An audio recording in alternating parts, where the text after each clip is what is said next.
You didn't lose, you got something out of it.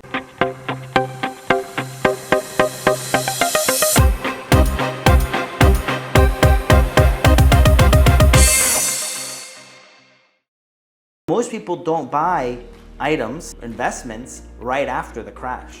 They're still afraid. Yeah. Now, let me say this. I don't think there's going to be a big crash in real estate in Florida, Texas, and Arizona, especially in the specific markets, if you're very, very specific about what market you're buying in those three states. But there's still going to be opportunities. So I'm comfortable and confident in that. That's why I'm positioning myself in this cash so I can buy more deals and setting up our investment funds to be ready to acquire deals along the way and then during along the way down and along the way up. But one of the things that in a non-investing way that kind of really hits what you've been saying is that people with training, with exercise, just dieting and exercise in general, they're like, you know what, I'll never, and that's a horrible thing to say, I'll never have a six-pack or look like that, so why even try? So they don't. And they come at a point in their life when, say, they're 30, 40, 50, and they look a certain way. But because they're like, why even try?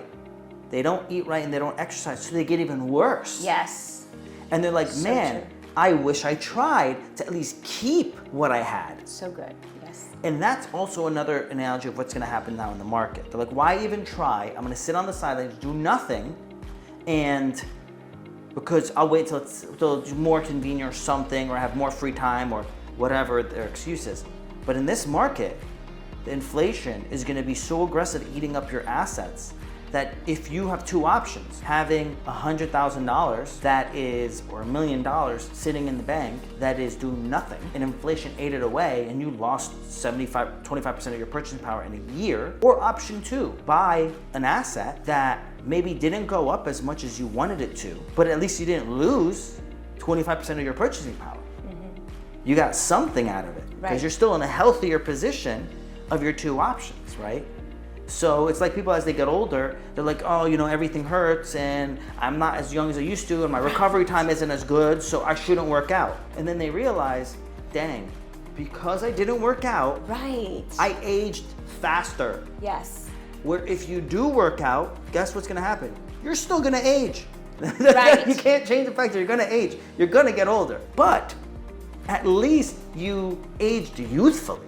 Right. And the quality Yes. of your life will be better. And you don't realize that until you're really in bad shape and you're like, wow, if I could just go back in time and fix all the things that I should have done back then. And you can't. You can only move forward today forward.